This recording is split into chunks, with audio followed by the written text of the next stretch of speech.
قل هو الله احد الله الصمد لم يلد ولم يولد ولم يكن له كفوا احد صدق الله العظيم رب اشرح لي صدري ويسر لي امري واحلل عقدة من لساني يفقهوا قولي اللهم ربنا الهمنا رشدنا واعذنا من شرور انفسنا اللهم ارنا الحق حقا وارزقنا اتباعه وارنا الباطل باطلا وارزقنا اجتنابه اللهم ربنا آنس وحشتنا في قبورنا وارحمنا بالقرآن العظيم اللهم اجعله لنا إماما ونورا وهدى ورحمة اللهم ذكرنا منه ما نسينا وعلمنا منه ما جهلنا وارزقنا تلاوته آناء الليل وأطراف النهار واجعله لنا حجة يا رب العالمين آمین۔ ہمارا آج کا درس بھی 3 ہفتوں کے بعد ہو رہا ہے، یعنی 2 ہفتے کے ناغے سے۔ البتہ اب ارادہ یہ ہے اللہ تعالیٰ پورا کرائے کہ بقیہ 2 صورتیں جو آج کے بعد رہ جائیں گی، آج ہم سورہ اخلاص پڑھ رہے ہیں، پھر معوذتین رہ جائیں گی، تو ارادہ پختہ یہ ہے کہ اب ناغہ نہ ہو، اور 1 نومبر کو جمعہ آ رہا ہے تو 2 نومبر کو ہم سورۃ الفلق اور پھر 9 نومبر کو سورۃ الناس کا مطالعہ کر کے یہ سلسلے وار درس قرآن جو اب اپنے اختتام کو پہنچ رہا ہے، تو اس موقع پر ایک خصوصی تقریب کا بھی انعقاد کریں، اس لیے کہ اب اس کے بعد پھر اثر نو شروع سے قرآن حکیم کے درس کے سلسلے کا مجھے آغاز کرنا ہے، اور ارادہ یہ کیا ہے کہ آئندہ یہ درس ہفتے میں 2 مرتبہ، ہفتہ اور اتوار 2 دن تسلسل کے ساتھ، تاکہ پروگرس ہو سکے، اس لیے کہ یہ جو آخری منزل ہے ہماری سورہ حجرات کے بعد سے، اس کے دروس تو ریکارڈ ہو گئے ہیں، آڈیو میں بھی ویڈیو میں بھی، لیکن اس سے پہلے کے دروس شاذ ہی کہیں ہمارے پاس ریکارڈ میں ہیں۔ اب جیسا جتنا بھی اللہ کو منظور ہوگا ابتدا سے، تو اس میں چاہتا ہوں کہ رفتار کچھ زیادہ ہو، تو ارادہ یہ کیا ہے کہ ہر ہفتے 2 درس ہوں تاکہ ہماری رفتار کچھ تیز ہو سکے۔ ایک نقطہ میں نے اس سے پہلے 2 مرتبہ بیان کیا ہے، آج تیسری مرتبہ دہرا رہا ہوں۔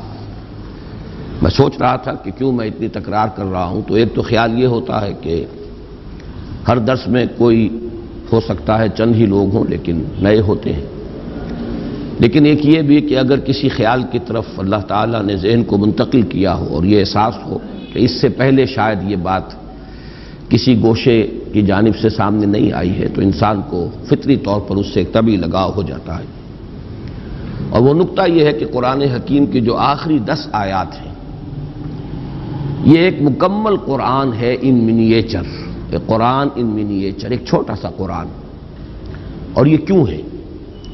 اس لیے کہ ظاہر بات ہے، وہ مصرع زبان پر آ رہا ہے کہ بزم میں اہل نظر بھی ہیں، تماشائی بھی، انسانوں میں عوام بھی ہوتے ہیں، خواص بھی ہوتے ہیں، سنجیدہ طالب علم بھی ہوتے ہیں، اور ایسے بھی ہوتے ہیں کہ جو علم سے یا کوئی طبعی مناسبت نہیں ہوتی یا اتنے مواقع انہیں نہیں ملتے، تو پورے قرآن کا پڑھنا، اس کا سمجھنا، یہ تو ظاہر بات ہے کہ سب لوگوں کا نصیب تو نہیں ہے، لیکن یہ کہ یہ 10 صورتیں چھوٹی چھوٹی صورتیں یہ ایسی ہیں کہ جو اکثر و بیشتر نمازوں میں پڑھی جاتی ہیں، عام آدمی بھی ذرا سا بھی اگر مس ہو، لگاؤ ہو، کوئی دلچسپی ہو دین سے، تو ان 10 صورتوں کو تو یاد کر لیتا ہے۔ یہی وجہ ہے کہ تراویح کی نماز میں جہاں کوئی حافظ نہیں ہوتے، یا آخری ایام جو ہوتے ہیں ختم قرآن کے بعد، پھر ان میں انہی 10 صورتوں کو 2 مرتبہ پڑھ کر 20 رکعتوں میں وہ جو تلاوت کی جاتی ہے۔ تو ان میں نے غور کیا تو نظر آیا کہ ایک تو دین کے جو تمام بنیادی تصورات ہیں وہ سب جمع ہو گئے، یہاں تک کہ جو بڑی اہم اصطلاحات ہیں، دین کا بنیادی مفہوم کیا ہے، دین کا اصطلاحی مفہوم کیا ہے، دین کی نسبت اصلاً کس کی طرف ہے، مجازی نسبت کس کی طرف ہے، یہ سارے معاملات، رب کا مفہوم، ربوبیت کے تقاضے، یہ تمام عبادت جو گردان ہوئی ہے، قل یا ایھا الکافرون لا اعبد ما تعبدون ولا انتم عابدون ما اعبد ولا انا عابد ما عبدتم ولا انتم عابدون ما اعبد۔ اب آپ دیکھیے کہ وہ بنیادی اصطلاح ہے، اور اس کو کس طریقے سے تکرار کے ساتھ سامنے لایا گیا ہے۔ صلاۃ یہ بھی اس کے اندر، فویل للمصلین الذین هم عن صلاتهم ساہون، سورۃ الکوثر میں فصل لربک وانحر ان شانئک هو الابتر۔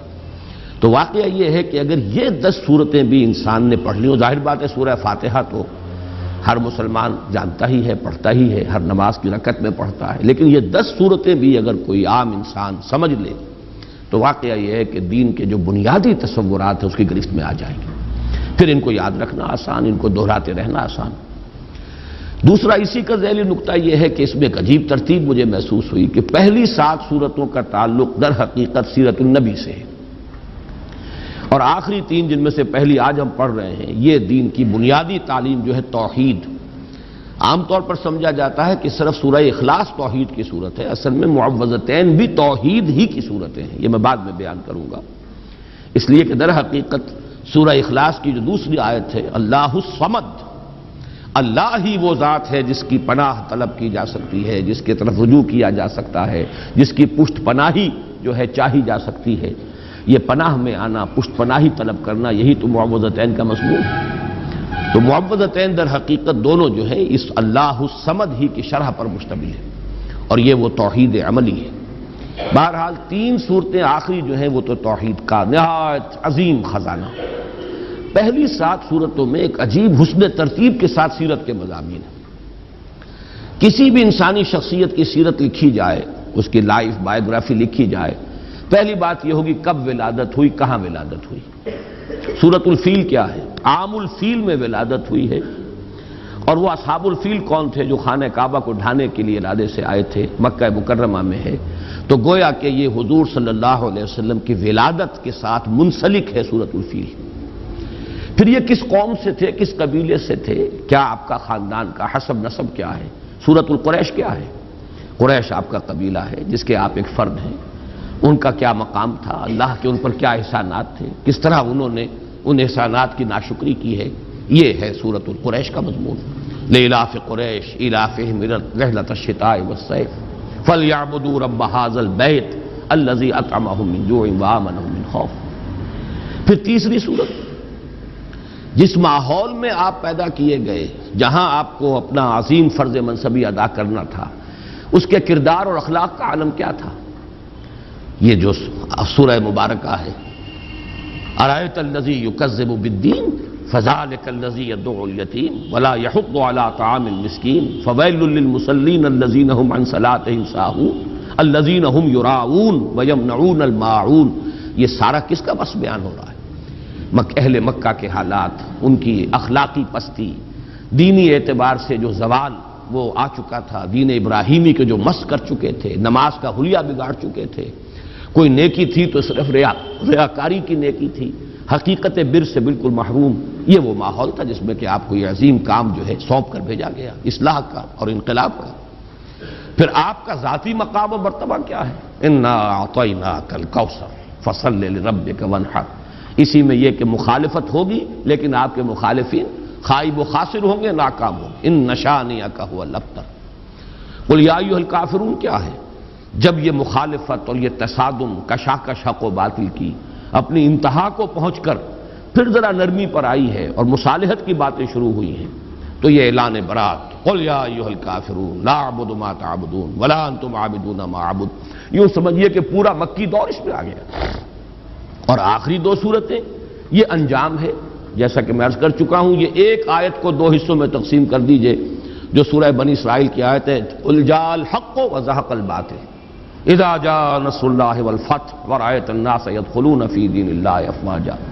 اس میں حضور صلی اللہ علیہ وسلم کی حیات طیبہ کے آخری دور کا نقشہ آ گیا، اور یہ کہ جو آپ کے سب سے کٹر دشمن تھے، سب سے زیادہ معاند ابو لہب اور اس کی بیوی، عورتوں میں سر فہرست ام جمیل، اور مردوں میں سب سے زیادہ یوں جس کے لیے میں نے وہ بڑے ثقیل الفاظ بھی آپ کو سنائے تھے، جو کہ یوں سمجھیے کہ نکما ترین انسان جو ہو سکتا ہے، پست ترین اخلاق کا اور سخت ترین مخالف اور قریب ترین عزیز، یہ سارے ترین جمع کیجئے تو وہ ایک شخص بنتا ہے ابو لہب، لیکن اس کے ہاتھ ٹوٹ گئے، وہ برباد ہو گیا، وہ تباہ ہو گیا۔ یہ در حقیقت ان چاروں کو جمع کیا جائے یہ جو دونوں میں نے آپ کو صورتیں بیان کی ہیں، تو یہ ہے در حقیقت نبی اکرم صلی اللہ علیہ وسلم کے مشن کا وہ آخری وقت کہ آپ کا وہ مشن مکمل ہوا۔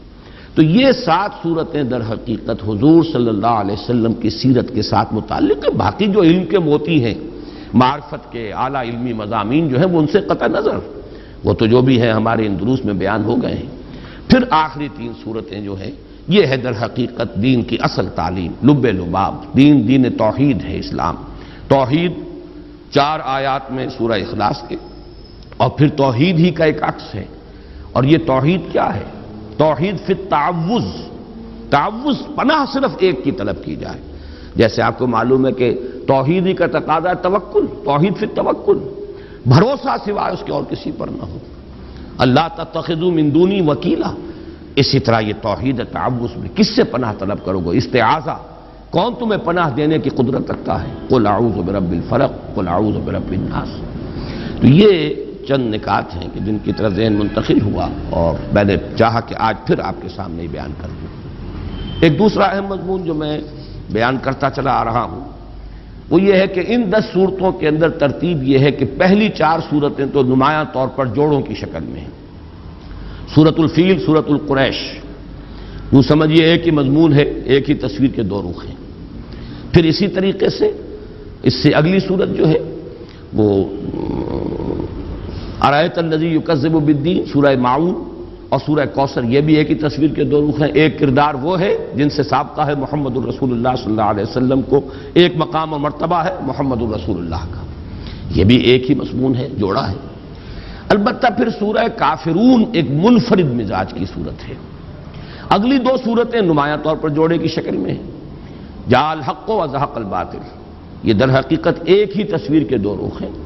حق آ گیا، حق کو غلبہ ہو گیا، اللہ کی مدد آ گئی، اللہ کی نصرت آ گئی، اور لوگوں کو دیکھا کہ وہ فوج در فوج داخل ہو رہے ہیں اللہ کے دین میں۔ اور اسی بات کو تبت یدا ابی لہب وتب، انجام جو ہے حق آیا ہے تو باطل گیا ہے، روشنی آئی ہے تو ظاہر بات ہے کہ اندھیرا بھاگ گیا ہے، وہ ہے تبت یدا ابی لہب۔ تو یہ دونوں صورتیں ایک جوڑے کی شکل میں ہیں، لیکن سورہ کافرون یہاں منفرد مزاج کی حامل ہے۔ اسی طرح سورہ اخلاص یہ انتہائی منفرد ہے، یہ تو گویا کہ توحید کے مضمون پر مشتمل ہونے کے اعتبار سے بھی گویا کہ تقاضا بھی یہ تھا کہ یہ منفرد ہی ہو، اس کا جوڑا کوئی نہ ہو۔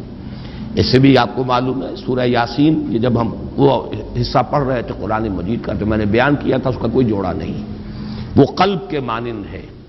وہ جو صورتیں وہاں 13 صورتیں آئی ہیں ان میں یہ درمیان میں یہ سورہ مبارکہ جو ہے ان کو اس طریقے سے رکھا گیا ہے، بلکہ 21 صورتیں ہیں، وہ دو گروپ جو ہیں مکی صورتیں، 10 ادھر اور پھر 10 ادھر، درمیان میں یہ سورہ یاسین ہے پریزائڈنگ پوزیشن میں، اور وہ بالکل منفرد ہے۔ اسی طرح سورہ اخلاص منفرد ہے۔ اگلی 2 صورتوں کو اندھا بھی جانتا ہے کہ یہ جوڑا ہے، معوذتین نام ہی ان کا جو ہے، 2 صورتیں جن میں تعوذ کی تلقین ہوئی ہے، قل اعوذ برب الفلق، قل اعوذ برب الناس۔ تو یوں سمجھیے کہ یہ آخری 6 صورتیں جو ہیں 2 سہ سوروں کی شکل میں ہیں۔ یہ سہ سوروں کی شکل میں ہونے سے اب ایک نقشہ بھی میں نے بلکہ آج اپنے کاغذ پر تو کھینچا تھا کہ اگر آپ 2 مثلثیں ساتھ ساتھ ڈرا کر لیں، ایک مثلث ادھر ہے، ایک مثلث ادھر ہے، تو یہ سہ سوروں کو ریپرزینٹ کریں گی۔ پہلا سہ سورہ ہے کافرون، نصر اور لہب۔ کافرون ہے اوپر پریزائڈنگ پوزیشن میں، اور اس کے ساتھ متعلق ہے جوڑے کی شکل میں سورۃ اللہب اور سورۃ النصر۔ ساتھ ہی دوسری مثلث ہے سورہ اخلاص، یہ ہے پریزائڈنگ پوزیشن میں، اور ان کے ساتھ جوڑا منسلک ہے معوذتین۔ اگر ان دونوں ٹرائنگلز کو، دونوں مثلثوں کو آپ برابر برابر رکھیں گے تو خود بخود ایک بات ابھرے گی، اور وہ میں اب چاہوں گا کہ اسے دوسرے اعتبارات سے بھی بہت واضح کر کے آپ کے سامنے رکھوں، کہ پھر بڑا گہرا ربط قائم ہو جاتا ہے سورہ کافرون میں اور سورہ اخلاص میں۔ یہ دونوں پریزائڈنگ پوزیشن میں ہیں ان 2 سوروں میں، 2 سہ سوروں میں، دونوں ٹاپ کے اوپر ہیں۔ ادھر سورہ کافرون ہے، ادھر سورہ اخلاص ہے۔ کافرون کے ساتھ متعلق سورۃ النصر، سورۃ اللہب، سورۃ الاخلاص کے ساتھ متعلق سورۃ الفلق، سورۃ الناس۔ یہ دونوں جو ٹاپ پر ہیں ان کے مابین جو ربط ہے ذرا اس کو آپ سمجھیے کہ کس کس اعتبار سے۔ اب نوٹ کیجئے حضور کا عام طور پر معمول جو تھا، قرآن مجید کی قرأت جو آپ نماز میں کیا کرتے تھے تو وہ قریب کے جوڑے آپ لیتے تھے۔ سورۃ الاعلیٰ اور سورۃ الغاشیہ. حالانکہ سورہ غاشیہ بڑی ہے تعداد آیات کے اعتبار سے، لیکن یہ کہ جمعے کی نماز میں اور عیدین کی نمازوں میں چونکہ دونوں میں فذکر تذکیر کا حکم ہے، ان دونوں صورتوں کو جمع کرتے تھے، یا پھر سورہ جمعہ سورہ منافقون یہ آپ جمع کرتے تھے. لیکن بعض جگہوں پر آپ کا ہم نے معمول دیکھا کہ اس اصول سے ہٹ کر کہیں سے ایک صورت لی ہے کہیں سے دوسری لی ہے، تو اس میں بھی کوئی نہ کوئی مناسبت ہوتی ہے. سورہ کافرون اور سورہ اخلاص کا عجیب معاملہ ہے کہ اہم ترین جو سنتیں ہمارے ہاں نماز کی جو شمار ہوتی ہیں ان میں حضور کا معمول ان دونوں کو جمع کرنے کا ہے. فجر کی 2 سنتیں، پہلی رکعت میں سورہ کافرون، دوسری میں سورہ اخلاص، درمیان میں 2 سورتیں چھوڑ دی آپ. اسی طریقے سے طواف کی 2 رکعتیں بہت مشہور بہت ہے، طواف کے ساتھ ان کا ایک بڑا گہرا ربط، پہلی میں سورہ کافرون، دوسری میں سورہ اخلاص. یہ جو ربط اور تعلق ہے اس کو اچھی طریقے سے سمجھ لیجئے کہ ان میں بڑی یعنی گہری مناسبت ہے ان دونوں صورتوں کے اندر. اور اسی کے ساتھ نوٹ کیجئے یہی 2 صورتیں ہیں جن کے نام بے شمار ہیں اور ایک نام مشترک ہے. سورہ کافرون کے بارے میں یہ بات میں اس وقت بتانا بھول گیا کہ اس کا نام سورۃ الاخلاص بھی ہے. سورہ اخلاص ان دونوں صورتوں کا نام ہے، ویسے وہ زیادہ مشہور سورہ کافرون کے نام سے ہے، لیکن یہ کہ اس کے بھی نام بہت ہیں، اس کے بھی نام بہت ہیں. آج جو میں اس سورہ مبارکہ کے نام ہے وہ تو میں بعد میں آپ کو گنواؤں گا بھی، سورہ اخلاص کے نام. اور یہ عربوں کے اس مزاج کے مطابق ان کا ایک ذوق تھا، جس چیز سے انہیں زیادہ محبت ہوتی تھی، جس چیز کی زیادہ عظمت ہوتی تھی، اس کے نام بہت زیادہ رکھ دیتے تھے، مختلف پہلوؤں سے، مختلف صفات کے اعتبار سے. شیر کے آپ کو لیے ہزاروں لفظ مل جائیں گے. اب شیر کی ہر ادا کے اعتبار سے اس کا ایک علیحدہ نام ہو جائے گا. تلوار کے لیے، گھوڑے کے لیے بے شمار ان کے نام ہوں گے. اسی طرح جن صورتوں سے خصوصی محبت تھی صحابہ کرام کو تو ان صورتوں کے انہیں نام رکھے ایک سے بہت زیادہ. ان دونوں صورتوں کا یہ بھی وصف مشترک ہے. الاخلاص دونوں کا نام ہے، المقشقشہ نام دونوں کا ہے. اچھا، اس میں جو اصل ربط ہے اس کا پہچانیے، مانوی ربط. یہ سورہ کافرون اور سورہ اخلاص کے مابین بڑی یعنی مانوی جو ان دونوں کا ربط ہے اس کے اعتبار سے اہم بات ہے کہ سورہ کافرون میں ما اعبد جسے میں پوجتا ہوں یہ 2 مرتبہ آیا. تم نہیں پوجو گے جسے میں پوجتا ہوں، یا تم نہیں پوجتے ہو جسے میں پوجتا ہوں، اور میں نہیں پوجوں گا جسے تم پوجتے ہو، اور میں نہیں پوجتا جنہیں تم پوجتے ہو. ایک فطری سوال اٹھتا ہے کہ آپ کسے پوجتے ہیں؟ وہ کون ہے؟ اس کی صفات کیا ہے؟ اس کی شان کیا ہے؟ جیسے کہ روایات میں بھی الفاظ آتے ہیں کہ حضور سے پوچھا گیا صف لنا ربک، صفت بیان کیجئے نا ذرا، آپ کس کو پوچھتے ہیں؟ اسی طرح کہا گیا انصب لنا ربک، اپنے رب کا نسب نامہ ذرا بیان تو کریں، کس کو پوچھتے ہیں آپ؟ اس کے پیچھے جو اصل مسئلہ ہے وہ سمجھ لیجئے کہ جہاں تک لفظ اللہ ہے وہ تو مشترک ہے، وہ بھی اللہ کو پوچھتے تھے. یہ تو نہیں تھا کہ وہ اللہ کو نہیں مانتے تھے، اللہ کو مانتے تھے، اللہ کو پوچھتے تھے، اللہ سے دعائیں کرتے تھے، اللہم اللہم پکارتے تھے اللہ کو. تو کیسے کہتے ہیں حضور کہ جسے میں پوچھتا ہوں تم نہیں پوچھتے؟ مطلب کیا ہوا اس کا کہ نام مشترک ہے، تم نے اس کے صفات کچھ اور بنا لیے ہیں، تم نے اس کے ساتھ کچھ ایسی چیزیں شامل کر دی ہیں. وہ تمہارے اپنا ذہن کا تراشیدہ اللہ ہے، وہ اللہ نہیں ہے جس سے میں پوچھتا ہوں. کہ یاراں دیگرے رامی پرستند، نام مشترک ہے لیکن میں اس اللہ کو نہیں پوچھتا جسے تم پوچھتے ہو. وہ اللہ کوئی اور اللہ ہے، وہ تمہارے ذہن کا تراشیدہ اللہ ہے، اس کی صفات تم نے خود کوئی گھڑ لی ہے، اس کو تم نے گرا دیا ہے، مخلوقات کی صف میں لا کے کھڑا کر دیا. وہ میرا معبود نہیں ہے، میرا معبود کوئی اور ہے. نام سے دھوکہ نہ کھاؤ، نام مشترک ہے لیکن ان کا مدلول، اس نام کا اصل مصداق، اس نام سے مراد، اس نام کا مسمى بالکل جدا ہے. وہ ہے در حقیقت وہ کون ہے؟ اس کا جواب ہے قل هو اللہ احد اللہ الصمد لم یلد ولم یولد ولم یکن له کفوا احد.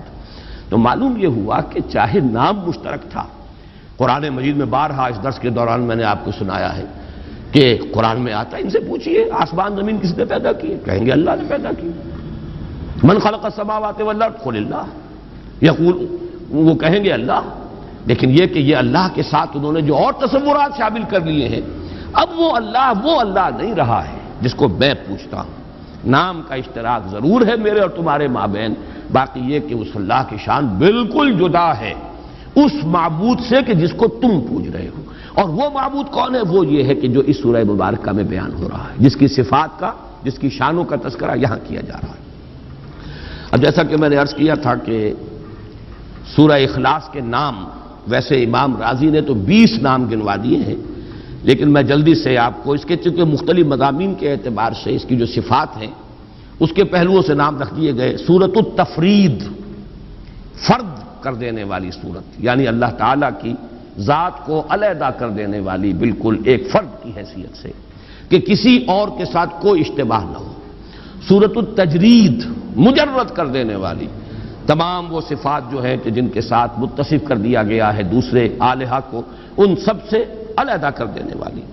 سورۃ التوحید، سورۃ النجات، سورۃ الولایہ، سورۃ النسبہ، سورۃ المعرفہ، سورۃ الجمال، سورۃ المقشقشہ، سورۃ الصمد۔ یہ بھی نوٹ کیجئے پورے قرآن حکیم میں چونکہ صرف یہی سورہ مبارکہ ہے جس میں الصمد کا لفظ آیا ہے، بلکہ نہ اس مادے سے کہیں کوئی لفظ آیا ہے، نہ کوئی نکرہ، نہ کوئی معرفہ، نہ کوئی اس سے مشتق، بلکہ اس مادے سے بس یہی ایک لفظ آیا ہے جو سورہ مبارکہ میں الصمد۔ تو سورۃ الصمد، سورۃ الاساس، یہ مختلف نام ہیں، اور جیسا کہ میں عرض کر چکا ہوں یہ ہے اصل میں اس بنیاد پر کہ عربوں کا مزاج تھا، یہ در حقیقت ان کے بہت ہی زیادہ یعنی قادر الکلام ہونے کا ایک مظہر ہے، ان کے اندر جو فصاحت و بلاغت کا ایک خاص ذوق تھا کہ اب ایک ہی شخص ہے فرض کیجئے، لیکن اس کے بہت سے اس کی صفات ہوں گی، اس کی شانیں، اس کی ادائیں، تو ہر ادا کے حوالے سے اس کا ایک علیحدہ نام، اس صفت کے حوالے سے اس کا نام، جیسے کہ آپ کو معلوم ہے خود اللہ تعالیٰ کے نام تمام کے تمام صفات ہی ہیں، اللہ کی ہر صفت کے ساتھ الف لام جوڑ دیجئے تو وہ اللہ تعالیٰ کا نام بن جاتا ہے۔ تو اس اعتبار سے جن چیزوں سے محبت زیادہ ہوتی تھی، جس سے عقیدت ہو یا جس سے کی عظمت کا کوئی دل میں نقش قائم ہو، اس کے لیے وہ بہت سے نام رکھ دیتے تھے۔ ایک یہ کہ اس سورہ کا زمانہ نزول کیا ہے، یہ بھی ایک اہم مضمون ہے۔ یہ سورہ مبارکہ ان چند صورتوں میں سے ہے جن کے بارے میں بالآخر یہ کہا گیا کہ یہ 2 مرتبہ نازل ہوئی، اس لیے کہ بہت سی روایات ہیں جو اس طرح دلالت کرتی ہیں کہ یہ مکی صورت ہے، اس لیے کہ مشرکین مکہ نے سوال کیا تھا کہ صف لنا ربک یا انصب لنا ربک، ذرا بیان کیجئے کیا آپ کس کو پوجتے ہیں؟ آپ کہتے ہیں کہ میں نہیں پوجتا اسے جنہیں تم پوجتے ہو، اور تم نہیں پوجتے اسے جسے میں پوجتا ہوں، تو آپ کسے پوجتے ہیں؟ ہمیں ذرا بیان کیجئے اس کی شان کیا ہے، اس کی صفات کیا ہے۔ تو اس اعتبار سے مکے میں ہی یہ سورہ مبارکہ نازل ہوئی، بہت سی اس کی جو ہے وہ روایات موجود ہیں۔ بعض روایات یہ کہ یہود نے سوال کیا تھا کہ آپ اللہ کی توحید کا اور اللہ کو پر ایمان لانے کی جو دعوت دے رہے ہیں تو کیا صفات ہیں اس کی، تو یہ سورہ مبارکہ نازل ہوئی۔ تو یہ مختلف روایات ہیں، اور اس پر میں سمجھتا ہوں کہ حق ادا کر دیا ہے مولانا مودودی مرحوم نے تفہیم القرآن کے، اس کا جو اب ہر سورت کا وہ ایک مقدمہ لکھتے ہیں، تو تمام روایات جمع کر دی ہیں، اور پھر ایک بہت ہی اہم اور بہت فیصلہ کن قول فیصل جو ہے انہوں نے لکھا ہے، بہت جامع، اور اس سے ثابت یہی ہے، اکثر لوگوں کی رائے بھی یہی ہے، لیکن اس کو بیان کرنے کا اسلوب وہاں پر بہت عمدہ ہے مولانا مودودی مرحوم کا، اور وہ یہ کہ یہ ہے مکی، لیکن چونکہ جب بھی حضور سے پوچھا گیا اللہ کے بارے میں تو حضور نے یہی صورت پڑھ دی، تو مغالطہ ہو گیا لوگوں کو، شاید یہ ابھی نازل ہوئی ہے، اور یہ میں پہلے بھی بیان کر چکا ہوں، جیسے وہ مشہور واقعہ جو حضرت عمر رضی اللہ تعالیٰ عنہ کا حضور کے انتقال کے بعد جو جذباتی ایک کیفیت ہو گئی تھی، اور آپ نے تلوار کھینچ لی تھی اور فرمایا تھا کہ جو کہے گا کہ محمد کا انتقال ہو گیا اسے قتل کر دوں گا، تو یہ خاص جذباتی کیفیت تھی، ایک جذب کا عالم تھا۔ تو اس وقت حضرت ابو بکر رضی اللہ تعالیٰ عنہ نے جب کھڑے ہو کر خطبہ دیا ہے، من کان یعبد محمدا فإن محمدا قد مات ومن کان یعبد اللہ فإن اللہ حی لا یموت، اور پھر آیت پڑھی وما محمد الا رسول قد خلت من قبلہ الرسل افإن مات او قتل انقلبتم علی اعقابکم۔ تو حضرت عمر اپنا یہ تاثر بیان کرتے ہیں کہ مجھے محسوس ہوا جیسے یہ آیت مبارکہ ابھی نازل ہوئی۔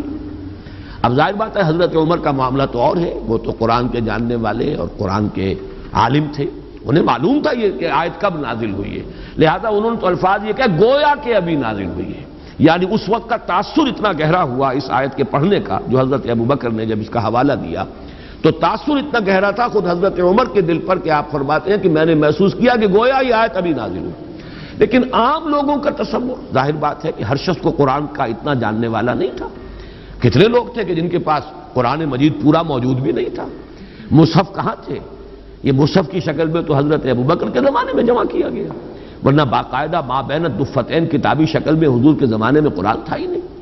تو ایسے مواقع پر جب بھی کسی نے کوئی سوال کیا اللہ تعالیٰ کی ذات و صفات کے بارے میں اور حضور نے یہ صورت پڑھ دی، تو کسی شخص کو کہ جو اس مجمع میں موجود ہو یہ گمان ہو سکتا ہے کہ یہ صورت ابھی نازل ہوئی ہے، اس سوال کے جواب میں نازل ہوئی ہے، اور اس اعتبار سے یہ رائے بھی بن گئی کہ یہ گویا کہ مدنی صورت ہے۔ لیکن یہ کہ مضامین کو دیکھیے، اس کا اسلوب دیکھیے، اس کا سٹائل دیکھیے، سب کے سب قطعی ثبوت ہے یہ شے کہ یہ سورہ مبارکہ صرف مکی نہیں، مکی دور کے بھی بالکل ابتدائی زمانے سے متعلق ہے۔ اس کے لیے بھی جو ایک برہان قاطع دی ہے مولانا مودودی نے، وہ بہت ہی کنونسنگ ہے، اس لیے کہ اس میں جو لفظ احد آیا ہے، یہ بعد میں اس کی مزید جو تشریح کروں گا تو وہ بات سامنے آ جائے گی، سوائے اللہ کی ذات کے یہ لفظ صفت کے اعتبار سے کسی اور کے لیے مستعمل نہیں، نہ اس سے پہلے اس کا استعمال تھا، یہ صرف نازل ہوا قرآن مجید میں اللہ کی ذات کے لیے صفت کے طور پر۔ اس اعتبار سے غور کیجئے تو جب حضرت بلال کے واقعات آتے ہیں رضی اللہ تعالیٰ عنہ، جب امیہ ابن خلف جو ان کا آقا تھا، جب انہیں سخت سزائیں دیتا تھا اور جب تپتی ہوئی زمین پر لٹا کر اور ایک بھاری پتھر سینے پر بھی رکھ دیتا تھا اور اوپر سے آگ برسا رہا ہوتا تھا مکے کا سورج، اس وقت بھی ان کی زبان سے لفظ نکلتا تھا احد احد احد احد احد احد، وہ کسی درجے میں بھی کمپرومائز کرنے کے لیے تیار نہیں۔ تو یہ احد اس وقت جو ان کی زبان سے نکل رہا ہے، یہ قطعی ثبوت ہے اس کا کہ یہ سورہ مبارکہ اس وقت نازل ہو چکی تھی، اور اسی کے حوالے سے قل هو اللہ احد اللہ الصمد، تو یہ احد کا لفظ جو ہے یہ تو بڑی قطعی میں سمجھتا ہوں کہ دلیل ہے اس بات کی کہ حضرت بلال، یہ سن 4 یا 5 کا واقعہ، یہ تعذیب المسلمین کا آغاز سن 4 میں ہوا ہے، سن 5 میں وہ اپنے عروج کو پہنچ گیا، پرسیکیوشن مسلمانوں کی، اور ان میں ظاہر بات ہے کہ سب سے زیادہ جو بھی اس کا نشانہ بنے اس تشدد کا، وہ غلاموں کے طبقے سے جو لوگ ایمان لائے تھے، تو یہ وہ دور ہے۔ تو اس سے یہ ثبوت اس کا بالکل واضح طور پر مل گیا کہ یہ مکی صورت ہے، البتہ چونکہ اس کا بہت سے مواقع پر حوالہ آیا ہوگا بالکل فطری طور پر کہ جب بھی اللہ کی ذات و صفات کا معاملہ زیر بحث آیا، یقیناً حضور نے یہی سورہ مبارکہ پڑھ دی، اور یہی سب سے مختصر صورت بھی ہے اور بہت جامع بھی ہے۔ اس اعتبار سے کچھ حضرات کو اگر یہ مغالطہ ہو گیا ہو کہ یہ مدینے میں نازل ہوئی ہے تو وہ بات قرین قیاس سے سمجھ میں آتی ہے۔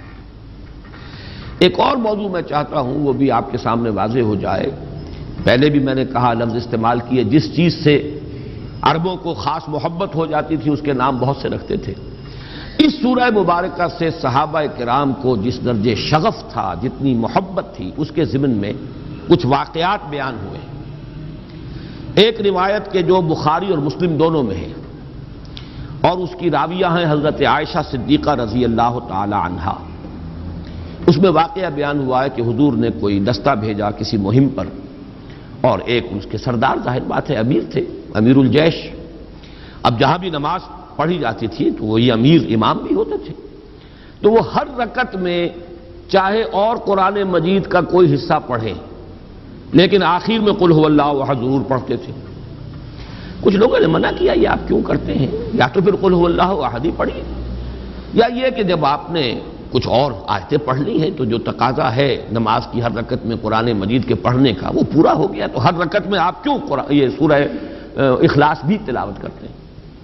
تو انہوں نے کہا بھائی مجھے اس سے بڑی محبت ہے اور میں نہیں پڑھ سکتا قرآن مجید کی، یعنی نماز کی کوئی رکعت میرے لیے ممکن نہیں ہے کہ اس صورت کے بغیر۔ پھر واپس آ گئے تو حضور سے شکایت کی گئی کہ یہ کرتے تھے وہ، یعنی شکایت کی گئی یا بتایا گیا تاکہ حضور کی رائے معلوم ہو کہ آیا وہ صحیح کرتے تھے یا غلط کرتے تھے۔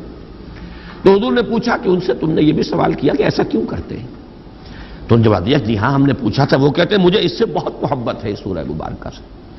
تو حضور نے فرمایا یہ الفاظ نوٹ کر لیجئے، اخبروہ ان اللہ تعالی یحبہ، اسے خبر دے دو، خوشخبری دے دو کہ اگر اسے اس صورت سے محبت ہے تو اللہ اس سے محبت کرتا ہے۔ یہ اس سورہ مبارکہ کی شان ہے۔ جیسے میں نے وہ سورۃ العصر والا جو کتاب چاہے اس میں وہ روایت نقل کی ہے کہ حضور کے صحابہ کا یہ معمول تھا، کان الرجلان من اصحاب النبی صلی اللہ علیہ وسلم اذا التقیا لم يتفرقا حتى يقرأ احدهما على الاخر سورۃ العصر، جب کوئی دو صحابی آپس میں ملاقات فرماتے تھے تو ایک دوسرے سے جدا نہیں ہوتے تھے جب تک سورۃ العصر نہ پڑھ لیں۔ تو چونکہ وہ ہدایت، عملی ہدایت، وہ زندگی کے اندر کیا رخ اختیار کرنا ہے، اس کے اعتبار سے جامع ترین سورت جو ہے وہ سورۃ العصر ہے۔ تو اس کا تذکرہ، اس کی یاد، اس کی تذکیر، اس کو ذہن میں مستحضر رکھنا، اس کو ایک دوسرے کو یاد دلاتے رہنا، یہ ان کا مزاج تھا۔ اسی طرح یہ سورہ مبارکہ اللہ تعالیٰ کی توحید پر جس قدر جامع ہے، اس کے حوالے سے صحابہ کا اسی طرح کا واقعہ جو ہے، بخاری میں ایک اور روایت ہے حضرت انس سے رضی اللہ تعالیٰ عنہ، یہ ذرا اس سے برعکس معاملہ ہے۔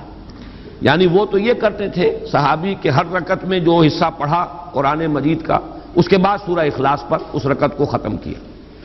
یہ مسجد قباء میں ایک امام مقرر کیے گئے، انصار کا قبیلہ تھا یہ جو آباد تھے قباء کی بستی میں، تو وہاں جو جن صاحب کو امامت کے جو فرائض سر انجام دیتے تھے مسجد قباء میں، ان کا طرز عمل یہ تھا کہ ہر رکعت میں پہلے سورہ اخلاص پھر کوئی اور مقام۔ یہ گویا کہ بات تو وہی ہوئی، لیکن یہ ان سے بھی آگے تھے اس معاملے میں کہ ہر رکعت میں پہلے سورہ اخلاص اور اس کے بعد کوئی اور آیات۔ ان سے بھی یہی معاملہ ہوا، ان سے بھی کہا گیا آپ ایسا کیوں کرتے ہیں، اور پھر یہ کہ ان کی بھی بات پہنچائی گئی حضور تک۔ حضور نے بلایا، کیوں کرتے ہو ایسا؟ ان کا حضور مجھے اس صورت سے بہت محبت ہے۔ آپ نے فرمایا حبک ایہا ادخلک الجنہ، تیری جو محبت اس صورت سے ہے وہ تجھے جنت میں پہنچا دے گی، بلکہ الفاظ تو یہ اس نے تجھے جنت میں داخل کر دیا، ادخلک الجنہ، داخل کر دیا اس نے تجھے جنت میں، اس محبت نے کہ جو تجھے اس سورہ مبارکہ سے۔ تو یہ اس سورہ مبارکہ کے ساتھ صحابہ کرام ان کا ایک خصوصی شغف اور ان کی ایک انتہائی جو ایک قلبی محبت کا معاملہ ہے، اس کے لیے یہ واقعہ ذہن میں رکھیے۔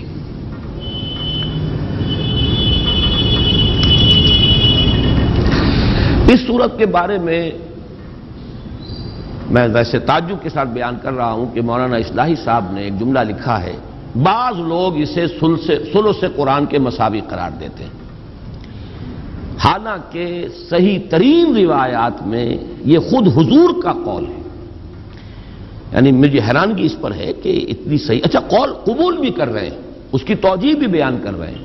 یہ ثلث قرآن کیوں ہے؟ اس لیے ہے کہ اگر دین کا آپ تجزیہ کریں گے، دین کی جڑ و بنیاد ایمان ہے، ایمان کے 3 اجزاء ہیں، توحید، معاد اور رسالت۔ یہ 3 بنیادی آرٹیکلز آف فیتھ جنہیں آپ کہیں گے، ان کا نام مجموعی ایمان ہے۔ ایمان جڑ ہے، دین کی بنیاد ہے۔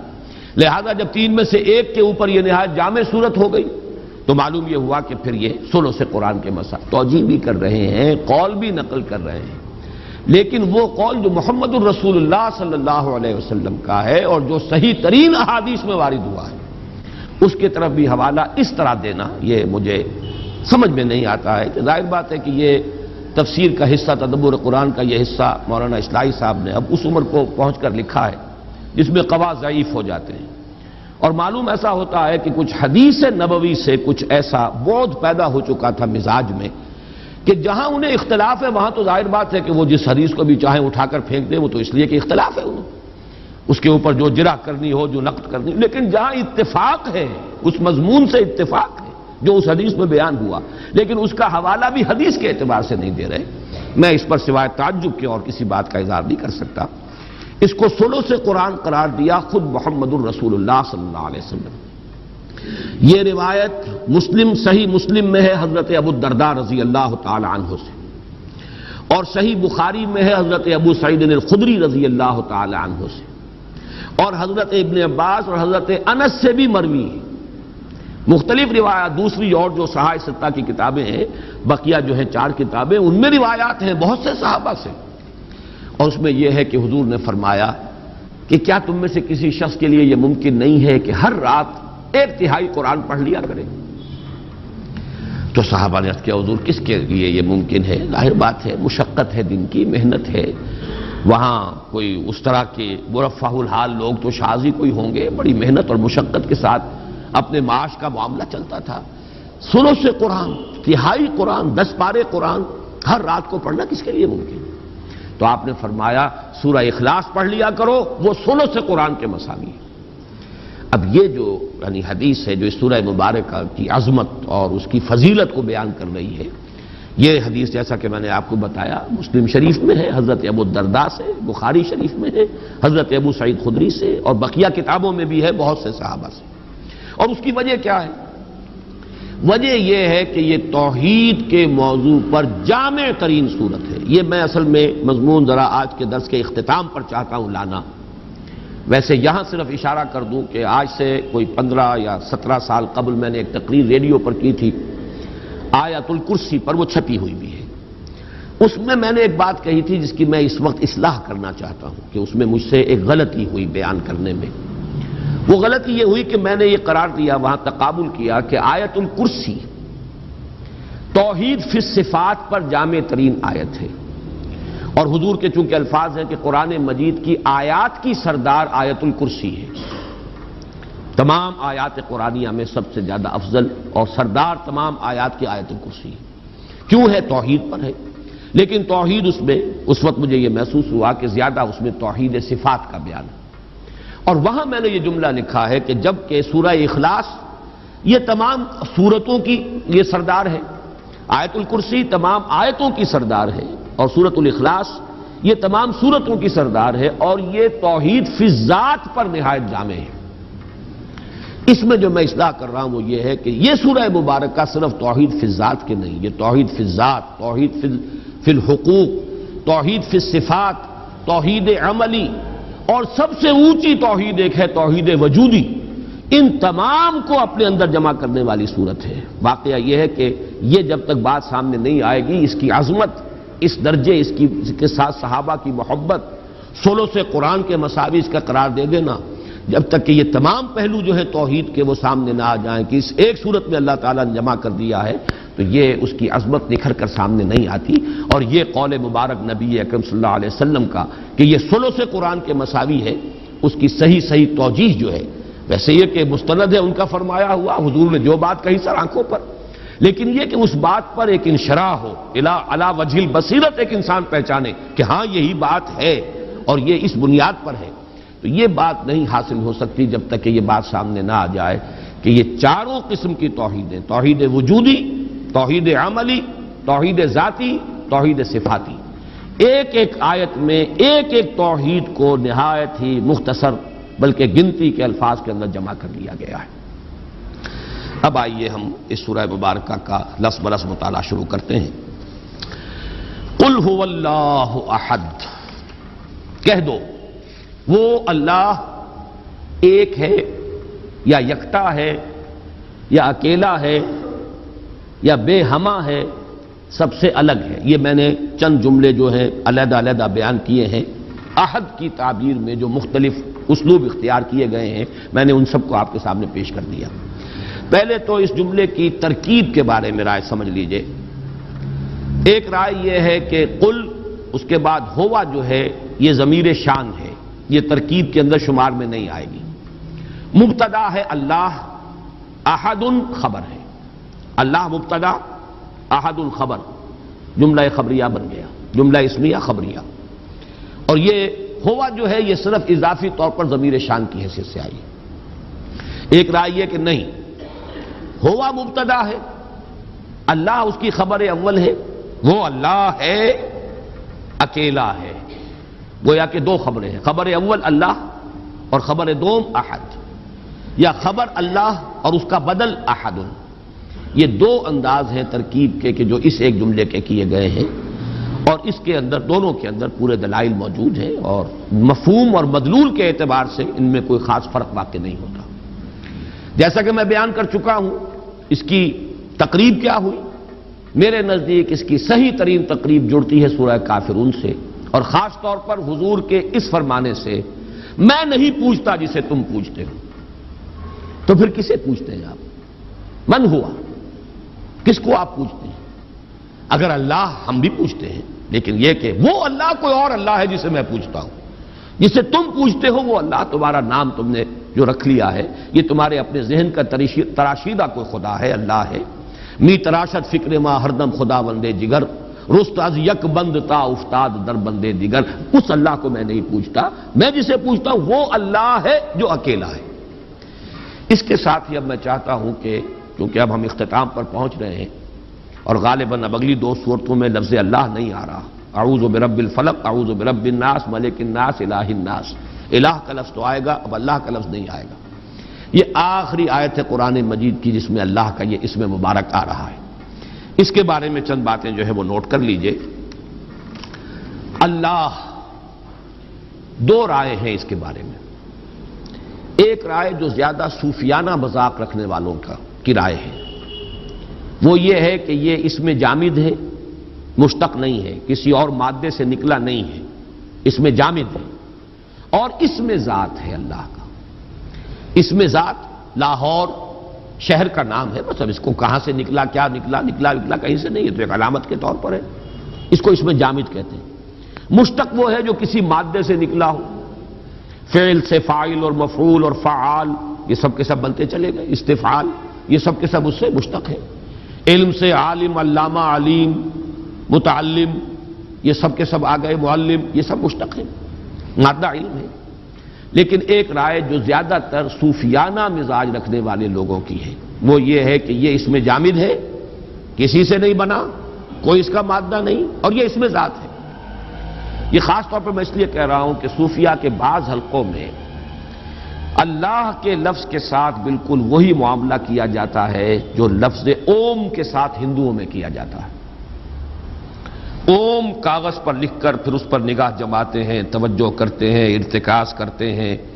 یہ ایک سائیکولوجیکل ایکسرسائز، ایک نفسیاتی ریاضت اور مشقت ہے۔ ظاہر بات ہے اس کے کچھ نہ کچھ اثرات تو ہوتے ہیں۔ طبیعت کے اندر اس طرح توجہ کا اگر ارتکاز کیا جائے گا کسی چیز پر، اس سے کچھ اس کے اثرات اور نتائج پیدا ہوتے ہیں۔ تو وہ چیزیں جو اوم کے کلمے کے ساتھ ہیں ہندوؤں میں، وہی اللہ کو لکھ کر اور اسی طریقے سے اس کا نقش بنا کر پھر اس کے اوپر نگاہوں کا جمانا، توجہ کا ارتکاز، اور یہ سارے معاملے وہاں ہو رہے ہیں۔ اور اسی لیے وہ کہتے ہیں یہ بس اللہ کا اس میں ذات ہے، یہ اس کے معنی کو چھوڑ دو، اس کا مفہوم یہ کہاں سے نکلا ہے، کہاں سے بنا ہے، اس سے کوئی تعلق نہیں۔ مجھے اس رائے سے اختلاف ہے۔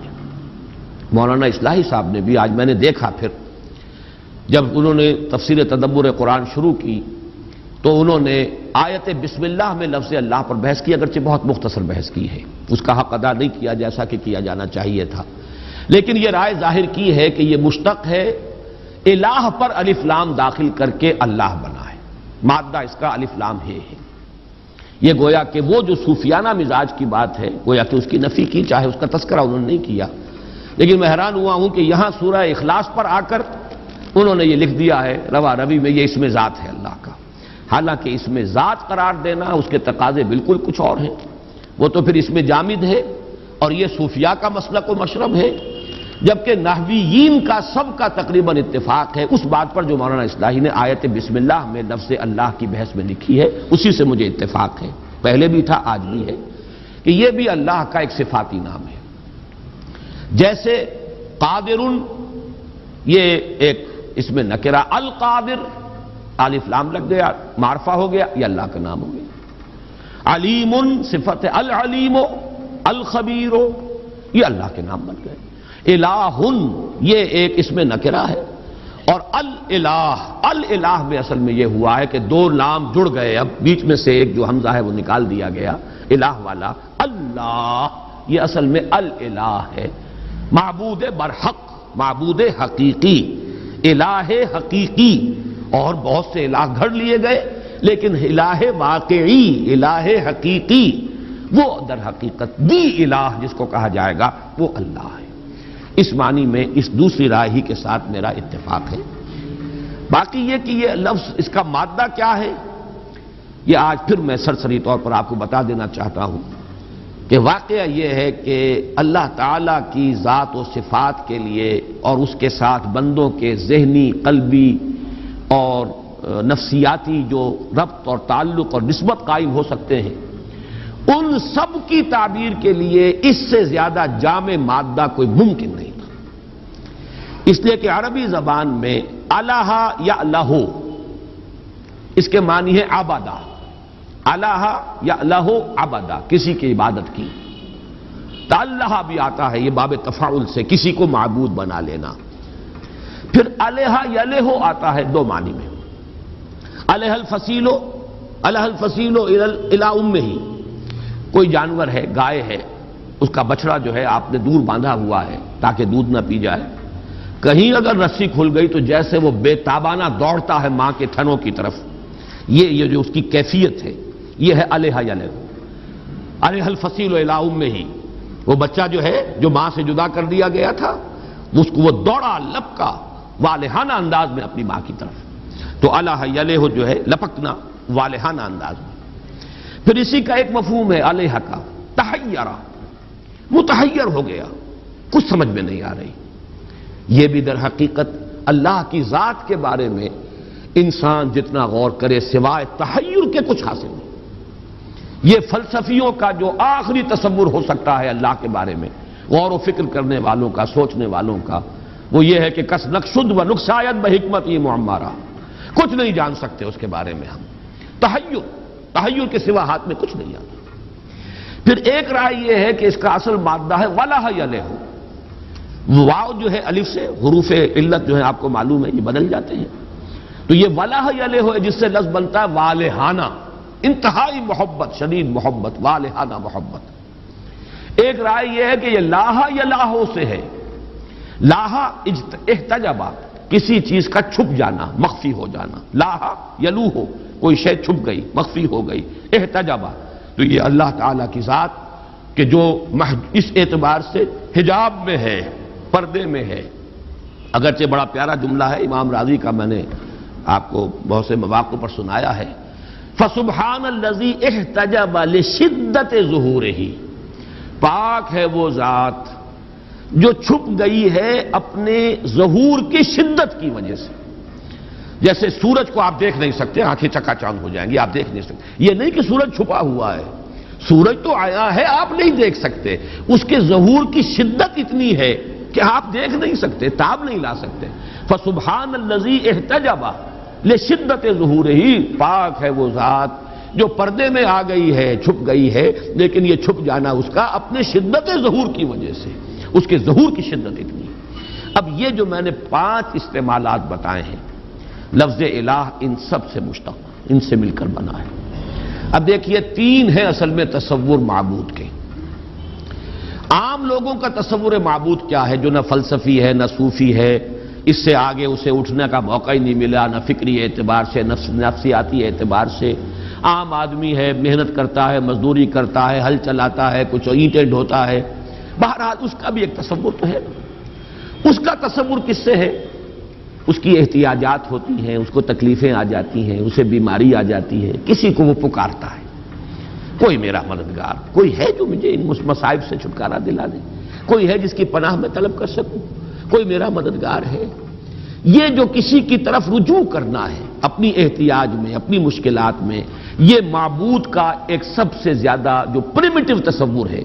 ایک عام انسان کا تصور جو ہے وہ وہی ہے جیسے بچہ اپنی والدہ کو سمجھتا ہے میری محافظ یہ ہے، مجھے دودھ یہ دیتی ہے، مجھے بچاتی یہ ہے. سب سے چھوٹا بچہ تو ظاہر بات ہے ماں کے سوا جانتا ہے کس کو ہے، وہ تو اسی کی چھاتیوں کی طرف لپکتا ہے، اس کی ساری ضرورت جو ہے وہ وہاں سے پوری ہو رہی ہے. اور اس کے بعد بھی جیسے جیسے ذہن کھلتا ہے پھر والدین ہیں، والد کا اس کو تصور حاصل ہوتا ہے، بھائیوں کا، بہنوں کا، کنبے کا، اپنے قبیلے کا. لیکن